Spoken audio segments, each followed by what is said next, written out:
시청자 여러분 안녕하십니까. 지금부터 전학현의 안보정론을 시작하겠습니다. 이번 첫 번째 뉴스는요, 이 박근혜 전 대통령이 5월 10일 취임식에 참석하겠다 최종적으로 확답을 줬습니다. 지난 12일 날이죠. 윤석열 당선인이 박 대통령 취임식 참석을 요청을 했지 않습니까? 이번에 이제 드디어 확답을 줬는데요. 그 경위를 보니까 박근혜 전 대통령 측의 요청으로 박주선 취임준비위원장이 말이죠. 오늘 어제 26일 날 사저를 찾았습니다. 그래서 윤석열 당선인의 친필 친전 그리고 취임식 초청장을 전달했고요. 자, 여기서 한 20분 정도 유영하 변호사가 배석한 가운데 이 박근혜 전 대통령을 예방했어요. 그래서 박근혜 전 대통령 고맙다, 먼 길 찾아오니라고, 그리고 친필 초청 의사를 밝혀줘서 감사하다, 그리고 새 정부가 출발하는데 축하 인사를 드려야 된다, 이러한 얘기를 했고요. 현재 건강 상태는 한 3시간 정도 이동하는 것은 좀 부담스럽지만은 5월 10일까지 운동 재활을 잘 해서 견뎌낼 수 있도록 하겠다, 이렇게 의견을 표명한 것으로 그렇게 되어 있고요. 그리고 취임 준비의 측에서는 다른 전직 대통령 배우자 그리고 유가족에도 취임식 초청장을 전달할 예정이라고 합니다. 그리고요, 윤석열 정부의 국정 비전은요, 다시 도약하는 대한민국, 함께 잘 사는 국민의 나라, 이렇게 확정이 됐어요. 그래서 다시 도약하는 대한민국은 시대적 소명을, 그리고 함께 잘 사는 국민의 나라는 국민의 요구를 반영한다, 이렇게 밝히고, 국정 운영의 원칙은요, 국익, 실용, 공정, 상식, 이 4가지로 되어 있습니다. 국익, 실용, 공정, 상식. 자, 이렇게 해서 이제 박근혜 전 대통령 제일 뭐라고 그럴까요? 취임식 참석 여부, 국민의 관심사항인데 참석으로 결론이 났고, 이게 바로 상식 아니겠습니까? 그러다 보니까 이제 문재인 대통령 참석 확실하잖아요. 자, 문재인 대통령과 박근혜 전 대통령 함께 취임식에 참석하는데 그날 분위기를 한번 살펴보겠습니다. 그렇지만은 전체적으로 이제 축하 경축 분위기이기 때문에 둘이서 좀 어색한 표정은 짓지 않을 개연성이 굉장히 크지 않을까라는 생각이 들어요. 그리고 취임 준비 측에서 발표한 내용에 따르면 이재명 부부의 초청은 결례일 듯해서 초청을 하지 않았다, 그러한 입장을 밝혔습니다. 그리고 이제 오늘 지금 현재 말이죠, 이 필리버스터가 진행 중에 있어요. 12시까지 진행되고 있는데, 이 필리버스터와 관련해 가지고 중요한 인물들, 결국 양향자, 민영배, 이런 사람들 아니겠어요? 왜냐하면 양향자 의원의 경우에는 안건조정위원회에서 이 장기화되는 것을 막기 위해서 투입했는데 예상과 달리 반대 입장문을 사전에 내놓음으로써 결국은 양향자 대신에 누가 들어갔느냐? 민영배 의원이 강제 탈당, 위장 탈당을 해서 이 사보임 됐어요. 그래서 민영배 의원이 결국은 이제 이 검수완박법 어제 심야에 통과하는데 결정적 영향을 준 분이잖아요. 이분이, 이 민영배 의원이 입장문을 올렸습니다. 제목이 수사 기소분리 법안 법사위 통과. 그래서 굉장히 좋아하는 이모티콘까지 넣어가지고 올렸어요. 여기에서 이 단독 처리한 내용, 거기에서 이제 국민님한테 조롱을 받고 비판을 받았지만은 참고 있다. 그래서 본인 뭐라고 그럴까요? 이 통과된 거 본인이 그러니까 이제 사보임 돼서 탈당까지 해갖고 이번 검수완박법안을 통과시킨 것은 자기가 올바른 선택을 한 것이라고 확신한다. 이거는 자기의 조롱과 비난 감내하겠다. 이러한 입장을 내놨는데요. 역시 참 민영배답습니다. 이러한 입장을 내놓을 배짱, 용기, 그리고 오해의 인식 구조, 이런 거를 갖지 않았다고 한다면 탈당 강제로 할 수가 있겠어요? 그야말로 국민의 주권 재민, 자유민주주의 원칙하에서. 자, 그래서 이 입장문 내용을 보면요, 검찰 정상화를 위해 온갖 비난도 감내해야 할 제 몫이다. 저는 바른 선택이라고 확신한다, 이렇게 밝혔습니다. 그러면서요, 민 의원은 국민의힘 의원들에게서 국민 영웅이 탄생했다, 역사의 이름이 남겠다라는 조롱말을 들었다고 밝히고, 그러면서요, 법안이 통과된 시임이야 제 면전에서 국민의힘 의원들이 비아냥거린다. 회의 내내 그들에게 제 이름은 조롱과 멸시의 대상이었고 저라고 왜 할 말이 없겠나, 누군가 감당해야 할 일이기 때문에 묵묵히 참고 있을 뿐이다. 그러면서요, 되레 의장 중재에 합의안 마저 뒤집는 국민의힘의 조직적 난동엔 분명 배후가 있다고 본다. 야, 용어가요, 이게 과연 정상적 사고의 국회의원인지 헷갈리네요. 조직적 난동이래요. 아니, 국민의힘이 난동 무슨 뭐 조폭 조직입니까? 검찰의 나라를 꿈꾸는 윤석열, 한동훈, 권성동 같은 정치검사 출신 기득권 세력이다. 자신들의 불편을 국민의 고통으로 위장하며 기득권을 지켜내려 한다. 검찰의 나라? 지금 검찰의 나라를 문재인 대통령 그리고 조국, 추미애, 박범계가 만들려다가 국민으로부터 거부당했잖아요. 그래서 정권이 교체됐잖아요. 검찰의 나라를 꿈꾸고 실행에 옮기려던 세력은요, 민주당 플러스 문재인 대통령 세력이 아니겠습니까? 이게 누가 누구한테 할 소리인지 참 헷갈려요.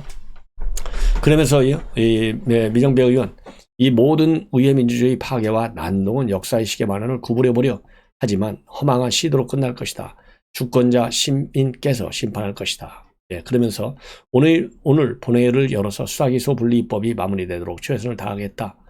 자, 역사의 시계만을 뭐 거꾸로 정도가 아니라요. 역사의 시계만원을 완전히 깨버리는 지금 민주당의 지금 이 행태다. 이렇게 비판받아 마땅하다고 봅니다. 자, 이러다 보니까 말이죠. 이 한동훈, 그 다음에 이제 이 양양자, 이 두 분 관련 뉴스가 또 오늘 많이 나왔어요. 자, 양양자, 조금 전에 민영배 의원 얘기했잖아요. 양양자 의원이 말이죠. 이 검수완박 법안 이렇게 졸속으로 처리해서 안 된다. 본인도 수사와 기소가 분리되어야 한다는 원칙에는 소신에는 변함이 없는데 졸속 처리해서는 절대로 안 된다. 그러니까 처리 방식에 강한 반감을 갖고 있는 사람이 양형자예요. 그러면서요, 이 어떤 내용을 폭내냐면 민주당 의원들이 자기한테 만약에 검수완박 법안이 통과가 되지 않으면 이 핵심 청와대 20명이 감옥에 갈 수 있다라는 얘기까지 하면서 압박을 했다. 예, 이러한 내용을 폭냈어요. 자, 그러다 보니까요, 지금 이제 법세련, 우리 우파 시민단체죠. 법세련에서 오늘 말이죠, 이 대검에 이 양양자 의원한테 이러한 압박을 가한 사람, 이런 사람들은 강요죄 또는 협박죄가 성립할 수 있다. 그러면서 수사를 의뢰했습니다. 자, 그래서 이 법세령에 수사를 의뢰하면서 밝힌 입장문을 보면 양양자 의원에게 검수완박을 안 하면 문재인 청와대 사람 20명이 감옥 갈 수 있다고 말하며 법안 처리 동의를 요구한 것은 강요죄 또는 협박죄가 성립할 가능성이 있다. 양심과 소신에 따라서 검수완박을 반대한 양 의원을 겁박해 동의를 강요한 성명불상자가 누구인지 수사를 통해 밝혀 국민적 심판을 받도록 해야 한다. 수사를 통해서 강요 또는 협박 혐의가 드러나면 그를 엄벌에 처해달라. 예, 이렇게 지금 입장을 밝혔습니다. 자, 양 의원은요, 지난 20일 날 조선일보 인터뷰에서요, 강경파 모 의원은 검수완박을 안 하면 죽는다고 했다. 다른 분한테는 검수완박을 처리하지 않으면 문재인 청와대 사람 20명이 감옥 갈 수 있다는 말도 들었다. 이런 내용을 발표를 했고요. 참여연대의 공익법센터 소장 출신인 양홍석 변호사도 이러한 양양자 의원 인터뷰를 공유하면서 말이죠.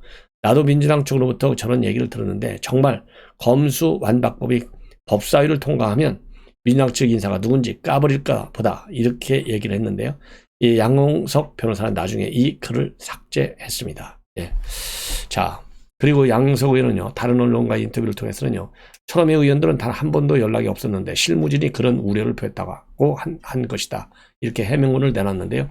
여하튼 양양자 의원이 양홍석 변호사보다는 배짱이 센 것 같아요. 그리고 어제 이 법사위 회의할 때 말이죠, 이 기립 표결 방식으로 박강원 위원장이 이 법안을 처리했어요. 근데 이때 찬성표를 던지지 않고 기권한 것으로 지금 알려지고 있습니다. 왜냐하면 기립 표결을 하니까 일어나면 찬성, 안 일어나면 기권 또는 반대잖아요. 그래 일어나지 않았다는 겁니다. 예, 그래서 민당 의원들 사실에서는 이거 양양자 의원이 반대했나 보다, 이런 말이 나왔는데요. 이 양양자 의원실 보좌관들이 전한 바에 의하면 의사 진행 발언을 하려고 요청을 했는데 손을 들고 있었는데 회의가 격하게 진행되면서 발언 기회를 얻지 못했고, 검찰 개혁 취지에는 공감하는데 충분한 논의를 거쳐서 법안을 통과시켜야 한다는 기존 입장을 말하려고 했다. 그러면서요, 최종적으로는 결국 이 기권을 했다라고 입장을 밝혔습니다. 예.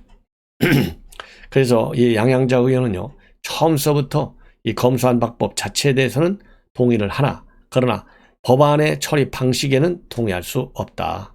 그리고 이번 판단으로 이렇게 검수완박 반대로 인해서 정치 기반이 한순간에 무너질 수 있지만은 양심에 따르겠다. 이러한 입장문을 내놨어요. 자, 그래서 이 양식에 따라서 결국은 이 기권을 한 것으로 알려지고 있습니다. 예. 그리고요, 이제 어제 이런 일이 있다 보니까 이 양향자 의원이 오늘 이 페북에 입장문을 올렸습니다. 자, 한마디로요, 어제 그 상황을 보니까 참담한 심정이다. 정치적 이해관계에 따라서 소리치고 떼쓰고 하는 이 무책임한 정치인들의 모습을 봤다. 그러면서 의회민주주의의 가장 기본 원칙은 협치인데, 이게 협치가 그야말로 지난번에 중재안을 만들어 줬을 때 국회의장이, 그래서 그때만 하더라도요, 민주주의란 대화 타협 속에서 꽃피는 것임을 배웠다라고 좋게 평가하고 있어요. 그렇지만은 어제 법사위는 혼란 자체였다, 이런 비판을 하고 있습니다. 그러면서요, 법안 조문조차 제대로 확인하지 않은 채 절차적 정당성도 확보하지 못한 채 기습적으로 통과가 됐는데, 저의 한 표가 법안의 운명을 바꿀 수 없음을 잘 알고 있었지만은 헌법기관인 국회의원으로서 가시밭길을 걷는 심정으로 기권을 결심했다. 의석수에 기반한 표의 힘이 아닌 민주주의 원칙을 지키는 양심의 힘을 믿고 싶었기 때문이다. 하지만 여야의 극심한 대립 속에 제 의견을 제시할 기회조차 얻지 못했고, 건강한 토론은 사라지고 강대강의 폭주만 남아있는 국회를 과연 우리 국민들께서는 어떻게 바라보고 계시겠나.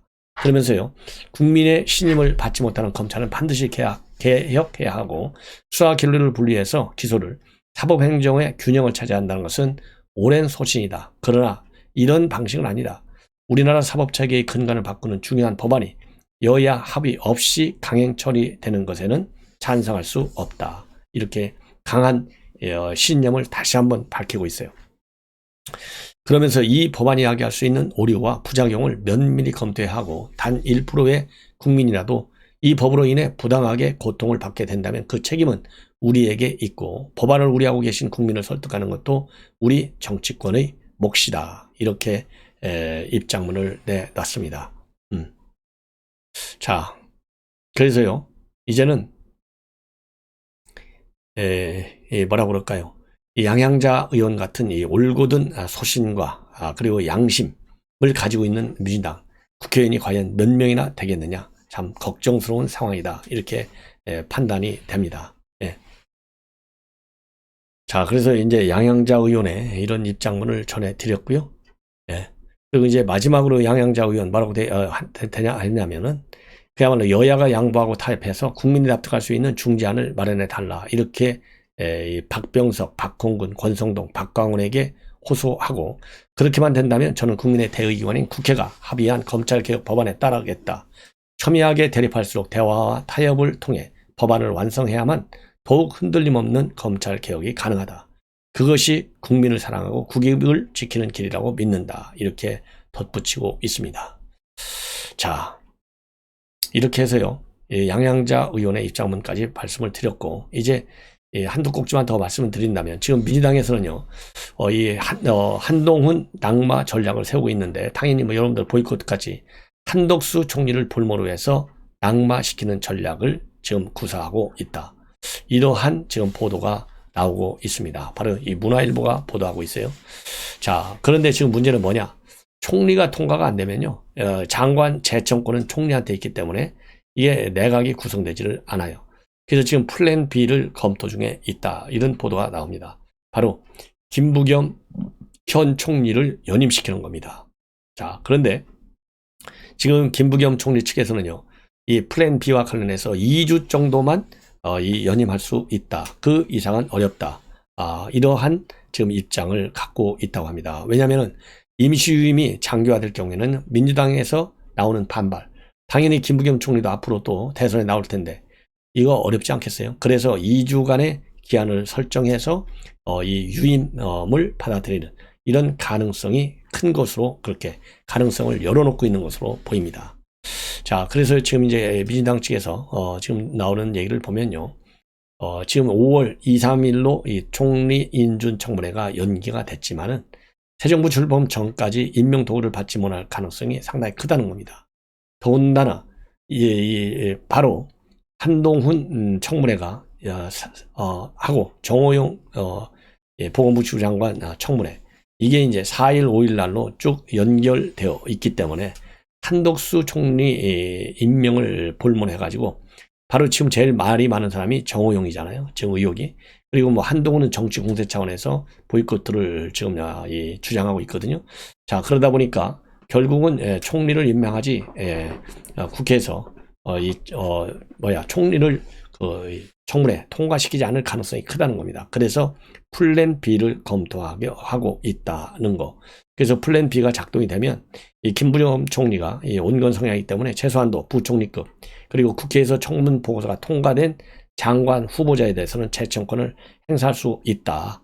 이러한 지금 판단이 우리 인수위 측에서 나오고 있는 것 같습니다. 그래서 지금 이제 문재인 정부의 장관들은요, 정치인 출신 장관들은 새 정부가 출마하기 전 일괄 사퇴하기로 의견을 모은 상태라고 합니다. 그래서 국무회의가 개의되려면 절반은 채워야 되기 때문에 만약에 국무위원들이 절반도 채워지지 않으면 아예 국무회의 개의조차도 이루어지지 않지 않습니까?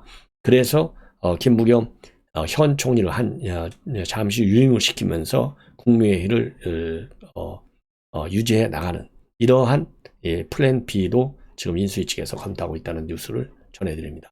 시청자 여러분, 이것으로 본 방송은 마치겠습니다. 이제 저녁 식사 후에 여러분들을 찾아뵙도록 하겠습니다. 감사합니다.